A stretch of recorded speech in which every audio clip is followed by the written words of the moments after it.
Все меньше и меньше статей Конституции Российской Федерации, которая является, напомню, законом прямого действия, в реальности действует в Российской Федерации. И до 2018 года, до внесения так называемой поправки,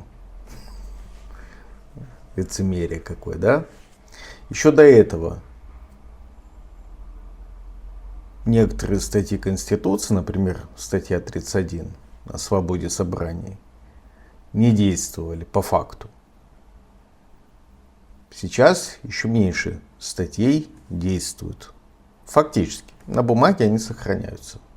Но пока еще создается видимость того, что Конституция действует в Российской Федерации, давайте попробуем немножечко разобрать тему свободы слова и, с другой стороны, тайны переписки, тайны частной жизни. Подпишитесь, пожалуйста. Многие, кто смотрит, а смотрят много, многие не подписываются. Вот вам надо подписаться, написать комментарий, какие еще моменты из ваших прав и обязанностей надо разобрать, потому что моя цель помочь вам защищать свои права. Поставьте лайк, дизлайк, в зависимости от того, вам нравится или не нравится. Ваши комментарии помогают мне формировать контент, записывать видео соответствующее. Напомню, что среди комментаторов и подписчиков, то есть вы должны быть и подписчиком, и комментатором, я провожу ежемесячные и в добавление ежеквартальные розыгрыши призов. Поэтому чем больше вы комментируете, тем выше шанс у вас получить даже 2 приза. Не только один, а 2 приза. Вот. Один ежемесячный, это доступ к VPN бесплатный, и второй ежеквартальный. Так вот, по поводу свобод. Есть целый раздел Конституции, который об этом говорит. Например, статья 23. Каждый имеет право на неприкосновенность частной жизни, личную семейную тайну, защиту своей чести и доброго имени. Это первый пункт. Второй пункт статьи 23. Каждый имеет право на тайну переписки, телефонных переговоров, почтовых, телеграфных и иных сообщений. Ограничение этого права допускается только на основании судебного решения. На практике это не действует. Эти положения не действуют. Первое. Когда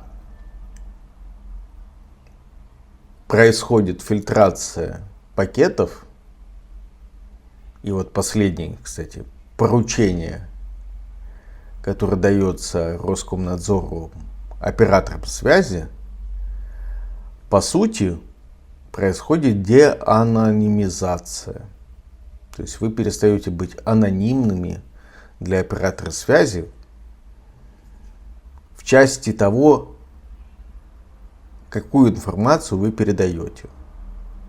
То есть, по сути, оператор связи занимается перлюстрацией, то есть вскрытием ваших сообщений и анализом, что вы передаете. Делается это, естественно, под маркой борьбы с экстремизмом и терроризмом. Вы живете в России, знаете прекрасно, что в России экстремизмом и терроризмом можно называть все, что угодно. Абсолютно. Поэтому статья 23 без вообще дополнительных объяснений, исходя из простой логики, не действует. Тайной переписки нет. Я в своей жизни в России сталкивался несколько раз с тем, что эта статья не действует. Например, я уже об этом говорил, но очень коротко. Мне отправили посылку из Японии. В ней содержались ничего такого. Статуэтка Будды, маечка, сладости всякие японские, CD-диск с музыкой. И это мне было отправлено в Краснодар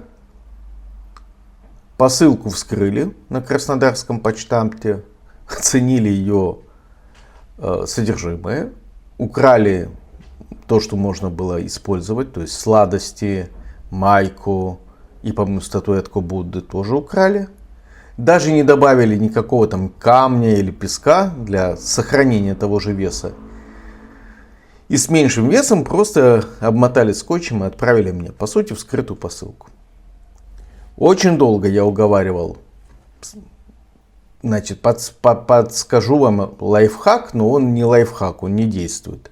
Формально тайна переписки — это подсудность, подследственность Следственного комитета. То есть разбором тайной переписки должны заниматься преступлением. Должны заниматься подразделения Следственного комитета. И действительно, когда я обратился в полицию, то Следственный комитет получил от полиции, полиция переслала им эту информацию о том, что у меня вскрыли посылку. Я даже к ним ходил, давал показания, но это бесполезно. Они мне сказали, посмеялись на самом деле, сказали, что мы даже не можем добиться от почты, чтобы они не воровали у нас, у сотрудников Следственного комитета, а ты хочешь, чтобы мы добились, чтобы они не воровали у тебя. Почему я считаю, что вскрытие посылки — это нарушение тайной переписки? Во-первых, в содержимое почтового отправления, вскрытие, это, то есть там содержимое, какие элементы там находятся, какие предметы, это уже моя тайна. Тайна между мною и отправителем. И во-вторых, там могло бы быть письмо. В конечном итоге, после почти года перекидывания этих писем, моих обращений между Следственным комитетом и полицией, и уголовным розыском, я вообще не понимаю, как это вообще возможно. В общем, полиция Центрального округа Краснодара мне написала, что раз я посылку не получил, значит, она не моя. То есть, вдумайтесь, полиция говорит, пока ты посылку в руки не взял, право собственности на то, что внутри посылки, остается за отправителем. А отправитель в Японии. Если она с заявлением обратится в Центральный округ города Краснодара, в полицию, о том, что ее содержимое посылки, пока ее украли, они будут разбираться. Следственный комитет вообще даже не стал придумывать отмазку для себя. Просто не наше и все, и передали в полиции. Эта статья Конституции не действует, никакой тайной переписки нет. Потом, после того, как у меня эту вскрыли посылку, несколько раз я сталкивался, но самый явный случай, два вернее, в октябре 22 года почтальон в горячем ключе по непонятной причине для меня, возможно, за деньги, возможно, коррупционная составляющая, я предположу только, начал отдавать мою корреспонденцию жильцам дома 8А по улице Ольховой. И она мне спокойно об этом сказала. Да, тебя же нет в доме. Письма, которые адресованы тебе, я отдаю соседям. Почему? Непонятно. И Следственный комитет по этому заявлению тоже не нашел никакого состава преступления. То есть почтальон сама говорит, не скрывает, говорит, я отдавала свою корреспонденцию в соседний дом. Нарушение тайной переписки? Да. Но Следственный комитет не видит в этом состава. И уже совсем явно, совсем очевидная вещь, причем раскрываемая на ура. Перевыпустив мою сим-карту в России,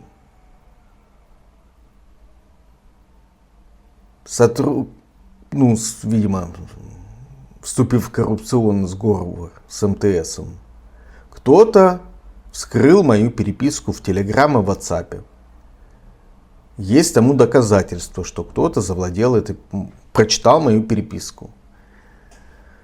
Я направляю заявление в Следственный комитет. в полицию о том, что вот тогда-то, тогда-то вскрыли, вероятно, с помощью сим-карты. Иного способа нету. То есть просто у меня сглупил, не было тогда установлена двухфакторная авторизация, то есть не стоял пароль на доступ к Телеграмму. И видимо, за деньги перевыпустили симку, с помощью этой симки, дубляжа, вошли в мою почту. В смысле, не в почту, в Telegram, WhatsApp. Ставьте двухфакторную авторизацию, это обязательно должен стоять пароль, иначе вас так же легко взломают, как меня. В общем, в феврале 2022 года уголовный розыск ничего не ответил мне, Следственный комитет. Следственный комитет в очередной раз посчитал, что это не их подследственность, хотя я подчеркиваю, что это нарушение тайной переписки. Они в упор не видят, вот просто не видят и все, не наше это. А полиция говорит, что Telegram и WhatsApp это соцсети, которые не имеют отношения к Российской Федерации, и то, что в них произошло, мы расследовать не будем. Понимаете? То есть, по сути, вот когда им удобно, они вспоминают, что Telegram не в российской юрисдикции, ровно как и WhatsApp. WhatsApp вообще принадлежит признанной в России экстремистской организации Мета. И они не занимаются ничем, что связано с этими мессенджерами. Но попробуйте вы попризывать каким-нибудь экстремистским, по мнению российских властей, действием в Телеграме от своего имени. За вами придут. Ну, потому что, когда им удобно, они закон, что дышло. Увы. Забыли про 23-ю статью Конституции. Никто вам не гарантирует тайной переписки. Считайте лучше для практики, что у вас этой тайны нету. Что тайна личной жизни отсутствует. Статья 24 Конституции. Сбор, хранение, использование и распространение информации о частной жизни лица без его согласия не допускается. Второй пункт. Органы государственной власти, органы местного самоуправления, их должностные лица обязаны обеспечить каждому возможность ознакомления с документами и материалами, непосредственно затрагивающими его права и свободы, если иное не предусмотрено законом.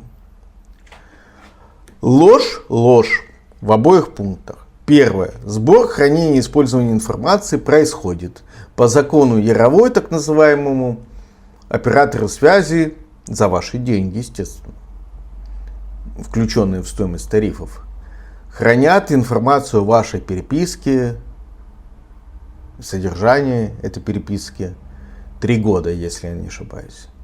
Органы государственной власти, обязаны каждому обеспечить возможность ознакомления с документами. Иногда ссылка на этот пункт действует. Например, я ознакомливался с заявлениями, которые против меня выдвигали всякие правонарушители, а мне часто в горячем ключе звонили, угрожали. Иногда я ссылался на этот пункт, писал заявление через электронную приемную ГУВД Краснодарского края, и мне разрешали, письменно приглашали меня ознакомливаться с материалами, которые, допустим, против меня. То есть я читал заявления, которые против меня были поданы.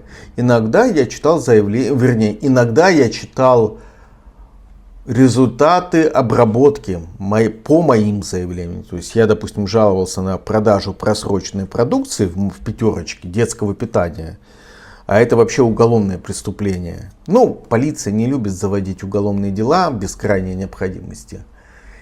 И вот я читал, как полицейские специально или случайно, скорее специально, нет основания доверять сотрудникам полиции. Так вот, я читал, как полицейские предположительно специально допускают ошибки в материалах, которые они подготовили для Роспотребнадзора, Василий Коржов, участковый в горячем ключе, такое делал. А из-за этих ошибок Роспотребнадзор не мог привлечь к ответственности виновных. И вот за счет статьи 24, ссылки на статью 24 Конституции Российской Федерации я мог прочитать не только когда я написал заявление, но и потом в процессе рассмотрения моего заявления, подготовки материала, мне удалось ознакомиться с тем, что напридумывал там Вася Коржов. И я, соответственно, прочитав эти материалы, подавал заявление о том, что вот в таком-то, таком-то материале были допущены такие-то, такие-то ошибки и так далее. Иногда это действую. Но почему я все время подчеркиваю иногда, иногда, иногда? Потому что еще раз, допустим, когда я попросил ознакомиться с материалами, заявление, которое было написано против меня, участковый уполномоченный Сергей Табукай из горячего ключа обиделся, что я воспользовался 51 статьей Конституции, отказался свидетельствовать против себя, то есть он хотел у меня взять объяснение, а я отказался, потому что он требовал, чтобы я рассказал о своих действиях, то есть свидетельствовал против себя. У него же обязанность доказывать, что я совершил преступление, правонарушение. У меня нет обязанности доказывать свою невиновность. И вот Табукай обиделся. И когда я написал заявление с просьбой ознакомиться, что же против меня выдвинула госпожа Татьяна Плешакова, депутатша горячего ключа, он мне отказал в этом праве, сославшись на то, что там содержатся конфиденциальные данные. Ну, бред написал. Вот. А, да, еще сотрудники полиции очень любят дурака включать и ссылаться на то, что там содержится персональная информация. Ну хорошо, закройте данные от заявителей, фамилия, имя, отчество, ну содержимое это. Вообще, конечно, это глупо. Заявитель и его отношение ко мне имеет существенное значение при рассмотрении материалов дела. То есть, если я буду знать, что заявителем является, например, поджигатель моего дома, то личность заявителя имеет существенное значение при рассмотрении материалов, допустим, заявления против меня. Ну, полицейские, они все подводят под персональные данные. Это прям очень удобно. Кстати, закон о персональных данных очень плохо написан. И им так очень удобно манипулировать, что так же, как и этими антиковидными мерами. Так что иногда пытайтесь ссылаться на статью 24, возможно, сработает. Но иногда не срабатывает.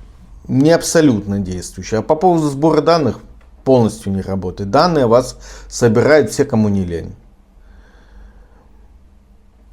Так, 25 статья, 26. Сейчас дальше. Вот, статья 28.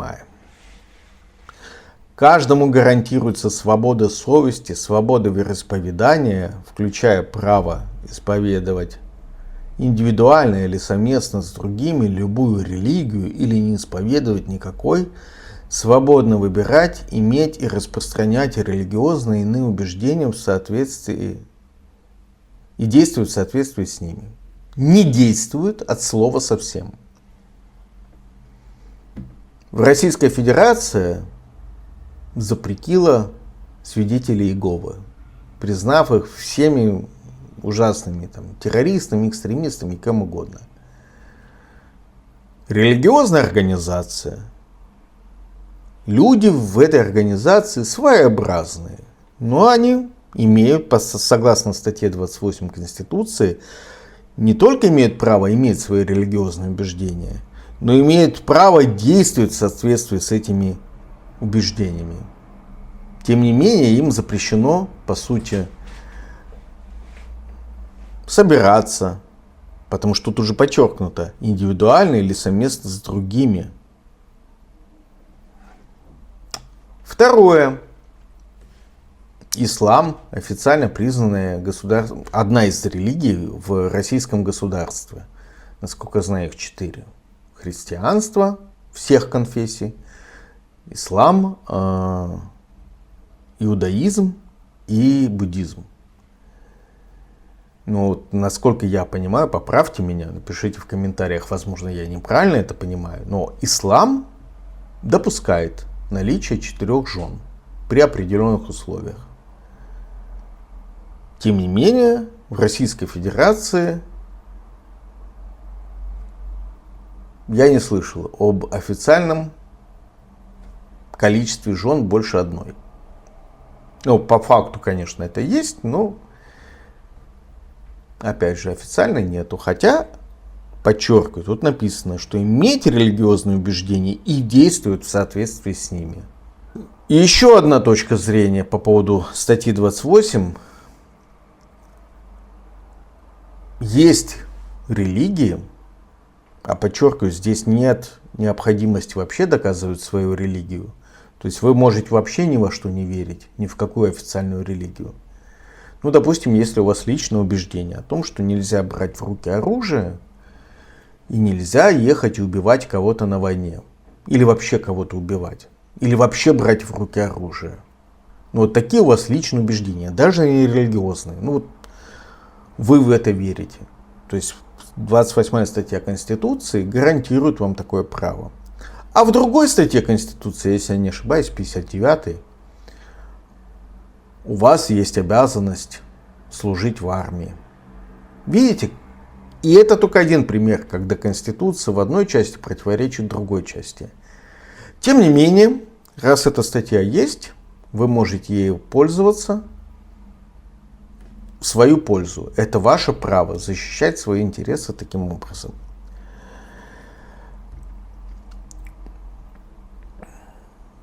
И статья 29, чтобы не затягивать.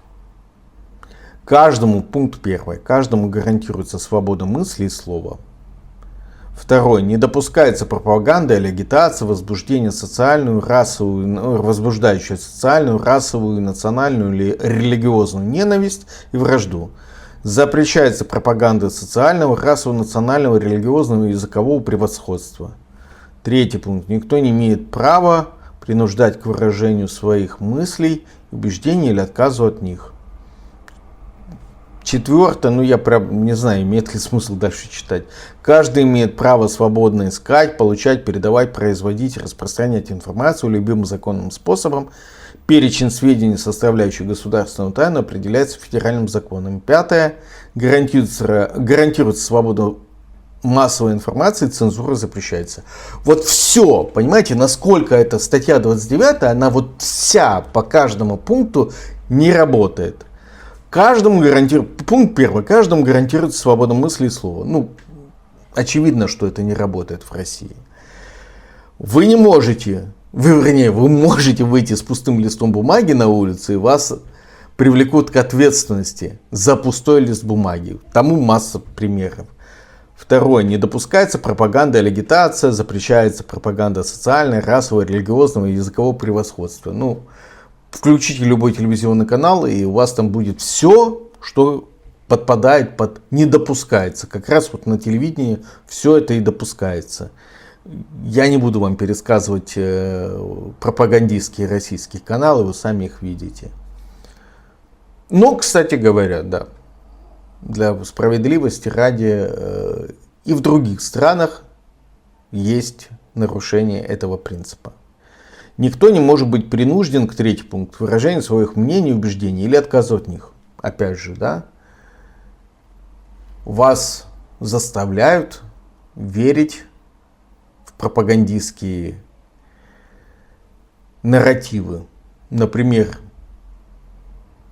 если вы сейчас начнете ставить под сомнение позицию Советского Союза до начала Второй мировой войны, я так вот стараюсь максимально обтекаемо выражаться. Например, вспомните о подписанных тайных приложениях, так называемом пакте Молотова-Риббентропа.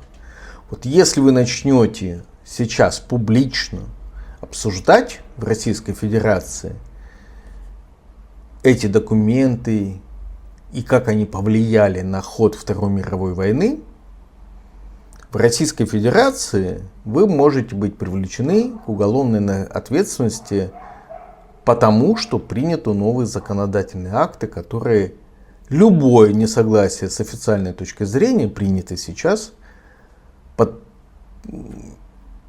подводят под уголовное преступление. Поэтому обсуждать в России вашу точку зрения на то, что послужило и что предшествовало началу Великой Отечественной войны, я, заметьте, разделяю Вторую мировую войну, которая 1 сентября 1939 года началась, и Великую Отечественную войну, которая 22 июня 1941 началась. Но вот нельзя. Вернее, можно, но уголовно наказуемо. Каждый имеет право свободно искать, получать, передавать, производить и распространять информацию любым законным способом. Ну, попробуйте. Попробуйте поискать информацию в YouTube. Ну, тут вообще настолько очевидно, что это все запрещено, вот эти все баны сайтов. То есть, понимаете, любым законным способом. Насколько я понимаю, искать с помощью поиска в интернете информацию законно пока в России. Но информацию банят, и вы не можете ее находить. И это цензура. Гарантируется свобода средств массовой информации. Этот пункт, естественно, не действует полностью. Никакой свободы средств массовой информации нет. Войну войной в России называть нельзя. Ее нужно называть СВО. Я с собой это сталкивался в своей личной практике. Я не могу написать в статье, если она публикуется в российском СМИ с российской лицензией, не могу написать в России, допустим, вот, материал, который публично известен, широко известен, публикация в Кавказском узле. Одним из аргументов, которые я приводил в статье, в оригинальной статье, было то, что в свидетельстве о смерти 3 вот этих вот участников войны со стороны России, у них у всех указано разное место смерти и разные даты. Хотя свидетельства очевидцев говорят о том, что они погибли в одном месте в один день, в Харьковской области Украины. Но в документах значится другое.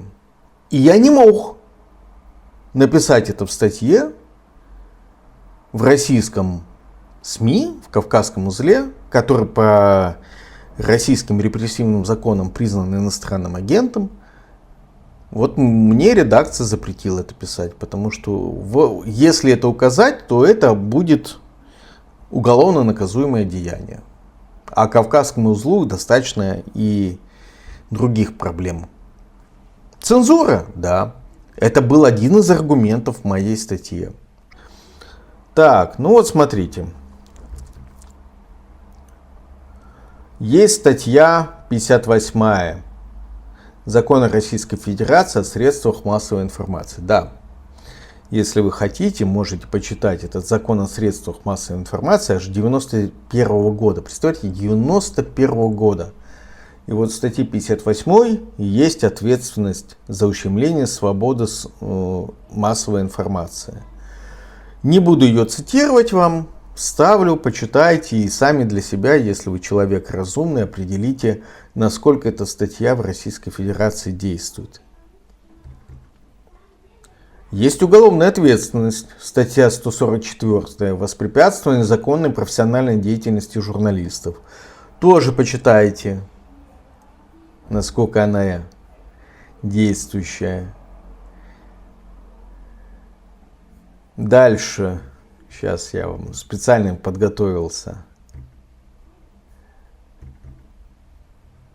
Есть уголовная статья, возвращаясь к предыдущему, уголовная статья 138 нарушение тайной переписки, как раз подследственного Следственного комитета. Почитайте, поймете, ну то есть там все очень просто написанная, и штрафные санкции расписаны, но это не действующая статья, мертвая. Есть комментарии в статье 138, какие сведения, какие действия признаются нарушением тайной переписки. Вот, к сожалению, так. Несколько статей Конституции, которые мы с вами обсудили, и они либо полностью, либо частично не действуют. Вы можете, и более того, я думаю, что вы должны ссылаться на эти статьи, когда вы общаетесь с представителями власти. Это ваше право, ваша возможность, ваш рычаг отстаивать свои интересы, но имейте в виду, что по сути эти статьи уже не работают в Российской Федерации. И в дальнейшем ситуация будет только ухудшаться, к сожалению. Вот вам и свобода СМИ. Делайте выводы, поддерживайте меня подпиской, поддерживайте меня комментариями, поддерживайте меня лайком или дизлайком, поддержите меня. Да, дизлайк тоже поддержка, потому что я понимаю, вам интересна эта тема или не интересна. Еще лучше, если вы пойдете на Patreon, на Boosty, или вот сейчас можете перейти на Buy Me Coffee, ссылки есть в профиле, прочитать статью без цензуры, которую я выложил. Она на английском языке для большего охвата, но вы можете включить переводчик в Google Chrome, и вам переведут статью автоматически на русский язык. Да, я публикую на Buy Me Coffee статьи на английском языке для большего охвата, для того, чтобы большее количество зрителей из любой страны могли прочитать эту статью. Вы можете перевести ее на тот язык, который вам удобен, просто средствами Google Chrome и прочитать. При этом документы, которые там выложены, они на русском языке и вам доступны, вы можете все прочитать в первоисточнике. Все, спасибо, пока. Извините за грустные новости.